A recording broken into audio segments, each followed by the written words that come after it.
আপনারা গত 4 মাসের কোন পত্রিকা খুলে একটা ব্যাংক লুটের খবর আপনারা দেখাতে পারবেন না। গত 4 মাসে আপনারা কোন ধরনের পলিটিক্যালি প্যাট্রোনাইজ, আপনি যদি লাইব্রেরিতে যে শুধুমাত্র আওয়ামী লীগের প্রথম 6-7 মাসে দেখেন, অতদিনেই কিন্তু বেসিক ব্যাংক খাওয়া ওই বাচ্চু সাহেব আরম্ভ করে দিয়েছিল সেপ্টেম্বর মাসে। এক ইসলামিক ব্যাংক ডাকাতি হয়ে গেছে এই কারণে, যেটা আমার এক ভাই বললেন ওখানে দাঁড়িয়ে, ইসলামিক ব্যাংক ডাকাতি হয়ে গিয়েছে বিকজ ডাকাত খারাপ ছিল। That's it. But Islamic banking is the biggest solution. সারা পৃথিবী ইসলামিক ব্যাংকিং এর দিকে যাচ্ছে এবং সরকারের তরফ থেকে আমাদের এই ইসলামিক ব্যাংকে প্রমোট করা উচিত। আমি কিছু স্পেসিফিক ব্যাপারে যেতে চাই মাননীয় স্পিকার। আমি বাজেটে লক্ষ্য করলাম প্রায় 41 লক্ষ ফ্যামিলি কার্ড, কৃষক কার্ড, ডে কেয়ার, ফিজিক্যালি চ্যালেঞ্জদের জন্য ইকুইপমেন্ট আনার ট্যাক্স মওকুফ, স্টার্টআপ সাপোর্ট, মশলা দাম কমানো, চিকিৎসা খাত বিশেষ করে ক্যান্সার, হার্ট, চোখের ব্যাপার, ওষুধ শিল্পকে কমিয়ে আনা। আই ওয়াজ ওয়ান্ডারিং যে এই বাজেটটা যখন মাননীয় অর্থমন্ত্রী লিখেছেন, তার সাথে অবশ্যই মাননীয় প্রধানমন্ত্রী অ্যাডভাইস ছিল এবং যারা যারা ছিলেন তাদের মাইন্ডসেটটা কি ছিল। মাননীয় স্পিকার, আমি মাইন্ডসেটটা দেখতে পেয়েছি for the people, welfare of the state. আমি এই বাজেটের মধ্যে একটা মেসেজ দেখেছি, that we care and people matter. Now this is the difference between a dictator, একটা স্বৈরাচার, আর একটা জনগণের সঙ্গে। But this is very important. This is very important এই কারণ আমাদের প্রিয় নবী হযরত মুহাম্মদ সাল্লাল্লাহু আলাইহি ওয়াসাল্লাম যখন মদিনা স্টেট করেন, মানে এর উপরে তো সিভিলাইজেশন হয় না, তার সবচেয়ে বড় পিলার দুইটা ছিল, একটা ছিল জাস্টিস আর একটা ছিল হিউম্যানিটি। সেই হিউম্যানিটির মধ্যে রুল অফ ল ছিল। অবশ্যই আলহামদুলিল্লাহ অত বড় নেতা, পৃথিবীর সবচেয়ে বিশ্ব মহামানব উনি, ওনার মতো রুল অফ ল তার পৃথিবীর কোনো দেশে আসবে না, সেখানে অবশ্যই আমাদের ঘাটতি আছে। কিন্তু এই যে ইন্টেনশনটা, এই যে জাস্টিসের ইন্টেনশন, এতিমদের জন্য, মহিলাদের জন্য, ডিস্ট্রেসড মানুষের জন্য, ফিজিক্যালি চ্যালেঞ্জ মানুষের জন্য, এই যে চিন্তাটা, ইনশাআল্লাহ আল্লাহ জানি আমাদের এখানে এই বরকতটা নিয়ে আসে। আমি এটাই চিন্তা করি, আমি এটাকেই রেসপেক্ট করি। মানে স্পিকার, এই জিনিসটা অনেক বেশি ইম্পর্টেন্ট, কারণ আপনার যখন এই গুড ইন্টেনশন থাকে, যেমন সেই সময় মদিনা স্টেট, তারপর 700 ইয়ার্স সারা পৃথিবী রুল করেছেন, এবং যেইভাবে মেরিটোক্রেসি উপরে চলে আসছে, সেই সময় পৃথিবীর সবচেয়ে বড় বড় সায়েন্টিস্ট আমাদের মুসলিম বিশ্ব থেকে আসছিল। এবার আমরা এই বাজেটে এরকম প্রভিশনও আমাদের রাখা উচিত যাতে মেরিটোক্রেসি অটোমেটিক উপরে আসতে পারে। আজকে বাংলাদেশে একটা ছোট্ট এক্সাম্পল দেই, মেবি ট্রিভিয়াল, কিন্তু আজকে যারা ইয়াং জেনারেশন বা আপনারা যারা ক্রিকেট খেলা দেখেন, দেখবেন একটা নতুন ছেলে আসছে নাহিদ রানা নামে। এই ছেলেটা আজকে পৃথিবীর সবচেয়ে ফাস্টেস্ট বোলার। তাকে আমরা সেইখান থেকে নিয়ে আসতে পারছি বিকজ অফকোর্স আমাদের ওই সিস্টেমে একটা মেরিটোক্রেসি ছিল।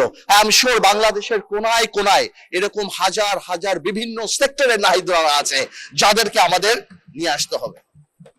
স্পিকার, আরেকটা ব্যাপার, যেহেতু আমি মদিনা সনদের বা মদিনা স্টেটের কথা বলেছি, সেখান থেকে আরেকটা ব্যাপার আমি বলতে চাই,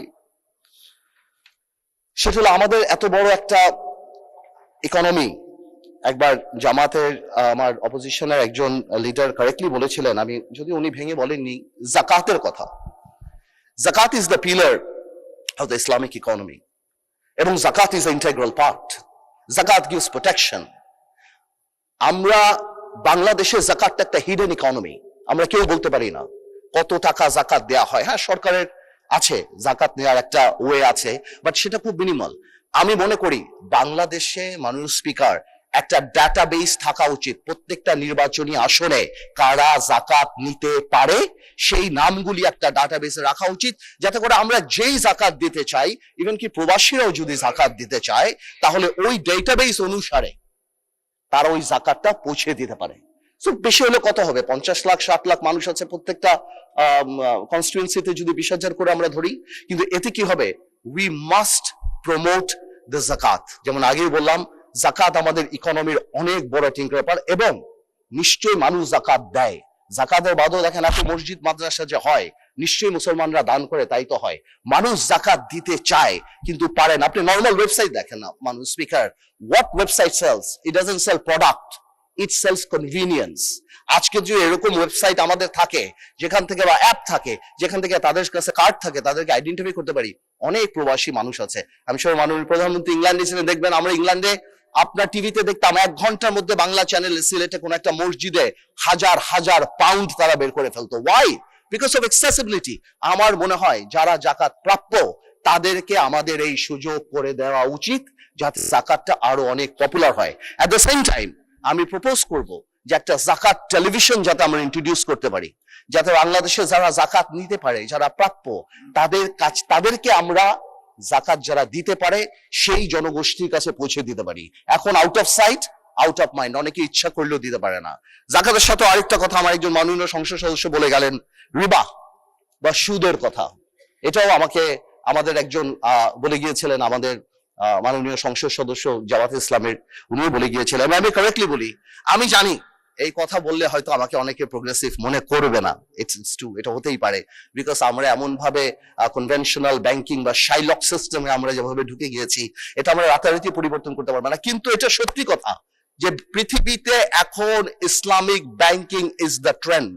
আপনি ইংল্যান্ডে যান, এটা সত্যি কথা, আপনি ইংল্যান্ডে যান, আপনি Al Rajhi bank, Maybank, Ahli bank, gate house, Islamic bank of Malaysia, এবং মাননীয় প্রধানমন্ত্রী যখন মালয়েশিয়াতে ছিল সেখানেও আমি বিবিসি একটা নিউজ দেখেছি about Islamic economy and Islamic শিল্প।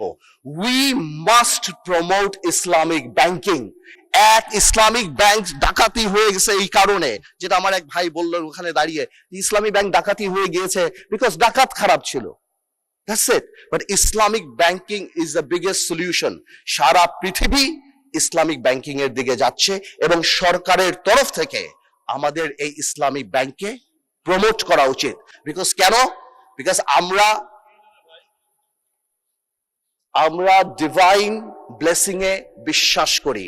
আমরা বিশ্বাস করি ইসলামিক ব্যাংকিং যত প্রমোটেড হবে বাংলাদেশে, ইসলামিক হবে, আল্লাহ তাআলার সেই রহমত, ডিভাইস ব্লেসিং আমাদের উপরে আসবে। এবং ইনশাআল্লাহ আমার এক ভাই বলেছিলেন বেশ কিছুদিন আগে, আমি নাম বলবো না, উনি বলেছিলেন যে আমরা সিঙ্গাপুর বা কোরিয়া বা সোল হতে হবে। আপনারা যদি সুইসাইড রেট দেখেন তাহলে আপনারা অবাক হয়ে যাবেন যে পৃথিবীর সেকেন্ড না থার্ড সুইসাইড রেট সবচেয়ে বেশি হলো কোরিয়াতে। সো আমরা ডেভেলপমেন্টের সাথে শান্তি চাই, আমরা ডেভেলপমেন্টের সাথে ডিভাইন ব্লেসিং চাই, আমরা ডেভেলপমেন্টের সাথে আল্লাহ তাআলার রহমত চাই, যাতে আমরা শান্তিতে থাকতে পারি বাংলাদেশে। মাননীয় স্পিকার, একটা কথা তো রাইটলি চলে আসে, যেই কথাটা বারবার বলে, স্পেশালি আমাদের অপোজিশন থেকে বলা হয় বাজেট নিয়ে, যে এই বাজেট কি আমরা রিকভার করতে পারবো কি পারবো না, বা আমরা কি যে পরিমাণ অর্থ আমাদের recover, because NBR doesn't have a good track record. এটা একদম দিবালোকের মতো সত্য। আমার দাঁড়িয়ে বললে তো হবে না যে না আমরা এটা করতে পারবো, এনবিআর ট্র্যাক রেকর্ড ভালো না। কিন্তু এটা মানতে হবে, এনবিআর এর ট্র্যাক রেকর্ড কবে ভালো না? এনবিআর এর ট্র্যাক রেকর্ড তখন ভালো না যেই 17 বছর there was state patronized corruption in this country, তখন এনবিআর রেকর্ড ভালো না। যখন এই বাংলাদেশে বাজেটই করা হতো, সেই দরবেশ লোটাস কামালের একটা গ্রুপ মিলে যাদের কাজই ছিল কিভাবে আমরা বাংলাদেশকে লুট করব, এবং যেহেতু তাদের লুটের প্রসেসটা যাতে খুব সিম্পল হয়, যে পাইপলাইনটা এনবিআর এর ডিরেক্টর থেকে আরম্ভ করে যে প্রসেসটা, তারা সবাইকে করাপ্টেড করত। আর জনগণকে কি দেখানো হতো?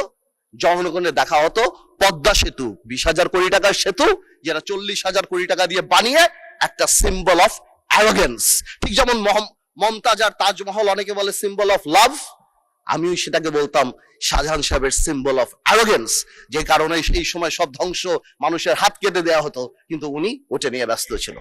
সো আমি মনে করি যে এই সরকার, যে আগের যে সরকার ছিল তার সাথে যখন আমরা তো স্বাভাবিকভাবে আওয়ামী লীগ সরকারের সাথে কম্পেয়ার করব, কারণ তারাই আমাদের আগের সরকার, তো সেই সরকারের যে সিস্টেম আর আজকের যে সিস্টেম, হ্যাঁ বিরোধী দলের অনেক কথা হয়েছে যে হয় খুন আছে, ধর্ষণ আছে, কিন্তু একটা কথা বলি, আপনারা গত 4 মাসের কোন পত্রিকা খুলে একটা ব্যাংক লুটের খবর আপনারা দেখাতে পারবেন না। গত 4 মাসে আপনারা কোন ধরনের পলিটিক্যালি প্যাট্রোনাইজ, আপনি যদি লাইব্রেরিতে যেয়ে শুধুমাত্র আওয়ামী লীগের প্রথম 6-7 মাসে দেখেন, অতদিনেই কিন্তু বেসিক ব্যাংক খাওয়া ওই বাচ্চু সাহেব আরম্ভ করে দিয়েছিল সেপ্টেম্বর মাসে। তো সুতরাং হ্যাঁ, বেনিফিট অফ দ্য ডাউট আমাদেরকে দেন ইনশাল্লাহ। যেহেতু আমাদের নিয়ত ভালো, যেহেতু আমরা একটা ওয়েলফেয়ার স্টেট করার চেষ্টা করছি, সেহেতু ইনশাল্লাহ আপনারা যদি সবাই একসাথে থাকেন, আমরা তো সবাই আওয়ামী লীগের সাথে যুদ্ধ করে পর্যন্ত আসছি, let's not do politics with budget. আমরা বাজেটটাকে ন্যাশনাল ইস্যু বানিয়ে সবাই চেষ্টা করি যে সামনে আমরা কত দূর পর্যন্ত নিয়ে যেতে পারবো। মাননীয় স্পিকার, আমি আমার এলাকা নিয়ে কিছু কথা বলি, ভেরি ইম্পর্টেন্ট, ভোলা নিয়ে কথা বলা। মাননীয় স্পিকার, হাফিজ সাহেব থাকলে রিলেট করতো, উনি ভোলার মানুষ। মাননীয় স্পিকার, একটা বাড়ি, সরি হাফিজ সাহেবকে, সরি স্পিকার সাহেব, thank you, so sorry, so sorry. আমি শিওর আপনি চিনেন ওনাকে, বাট আমার বলাটা ভুল হয়েছে। Understand, we are member of parliament, thank you. আচ্ছা, আমি বলতে চাচ্ছিলাম একটা বাড়িতে যদি 3টা বাচ্চা কাচ্চা থাকে বা 3জন বাচ্চা থাকে, 3জন সন্তান থাকে, আর একজন সন্তান যদি অঙ্কে ভালো হয়, বাবা মা তার জন্য একটা এক্সট্রা টিচার দেয়। তার মানে এই না বাবা মা অন্য কাউকে অপছন্দ করে, বাট ওই মেরিটটাকে সম্মান করে। মানে স্পিকার, আমার ভোলাতে 1.3 ট্রিলিয়ন কিউবিক মিটার গ্যাস আছে। আমাকে একটু অঙ্কের টিচারের মতো আলাদা করে দেখা উচিত, because I am intelligent and I have the capacity to become a doctor or engineer in future. আমি গ্যাসে পরিপূর্ণ, আপনি আমাকে ভ্যালু করেন। আজকে ভোলা ব্রিজ, আজকে আমি মন্ত্রীদের পিছে পিছে ঘুরি, কাউকে বলে আমাকে একটা এয়ারপোর্ট দেন, কাউকে বলে আমি একটা তেল দেয়, কাউকে বলি আমাকে একটু এয়ারপোর্ট করে দেন, আমাকে বিশ্ববিদ্যালয় এবং আমার ভোলা ব্রিজ সেতু। অনেকে এটা কনফিউশন যে এই বাজেটের মধ্যে কেন ভোলা বরিশাল সেতুর কথা আসলো না। আমি মনে হয় কয়েকবার আমার সেতু মন্ত্রী সাহেবকে ফোন করেছি, জানতে চেষ্টা করেছি, উনি আমাকে আশ্বস্ত করেছে ডিপিপি অনুমোদন হবে, তারপর G2G অথবা পিপি আদালত। এবার এটা কবে হবে আমি জানতে চাচ্ছি। এয়ারপোর্ট আমি ভোলাবাসীর জন্য ঢাকা আসার জন্য চাচ্ছি না, বিকজ ওয়ান্স এই ইনফ্রাস্ট্রাকচার, যে নদী ভাঙানোর জন্য আমাদের রানী সাহেবের পিছে ঘুরি, মন্ত্রীদের আমার পিছে ঘোরা উচিত। I am sitting on gold mine, 1.3 trillion cubic metre, মন্ত্রী আমার পিছে পিছে ঘুরবে। পার্থ ভাই, ভোলার মানুষের ঘুম ভাঙবে হেলিকপ্টারের আওয়াজে, বিলিয়নিয়ার আসবে ভোলাতে। আমি ভোলাকে তো সেভাবে চাই, Bhola must be the workshop of Bangladesh, Bhola must be the Tamil Nadu of India, Bhola must be the শোজ অফ চায়না, ভোলা মানুষ the Selangor of Penang of Malaysia. আপনারা ভোলাকে আলাদা ভোলা ডেভেলপমেন্ট কমিটি করেন। আমার হাসপাতালের জন্য ভোলার জন্য ঘুরতে হচ্ছে, আমার একটা এয়ারপোর্ট তো সম্ভবই না, আমার বলে দিচ্ছে টাকা পয়সা নাই, এয়ার স্ক্রিপ্ট যদি। আমি কেন চাচ্ছি, যাতে একটা বিদেশি যখন ইনভেস্ট করতে আসে তখন সেই ইনফ্রাস্ট্রাকচারের কথা জিজ্ঞেস করে। আমি ভোলা আর ঢাকায় আসার জন্য প্লেন চাই না, আমি এই জন্য চাচ্ছি তারা জিজ্ঞেস করে হসপিটালের কি অবস্থা, ইনফ্রাস্ট্রাকচারের অবস্থা, রাস্তাঘাটের কি অবস্থা, স্কুল কলেজের কি অবস্থা, সব ভোলা ব্রিজের কি অবস্থা। এই যে ভোলা ব্রিজ সেতু, আমাদের সেতুটা, এটা কবে হবে বাজেটে কেন না? আমি মাননীয় অর্থমন্ত্রীকে রিকোয়েস্ট করবো, আপনি একটু ভেঙে বলে দিবেন যে কেন নাই, কি হতে পারে, কবে হতে পারে, আপনার স্পিচ যখন হবে। তো এই পুরো জিনিসটা আমাদের মাথায় রাখতে হবে যে ভোলাকে আপনারা ইউজ করেন।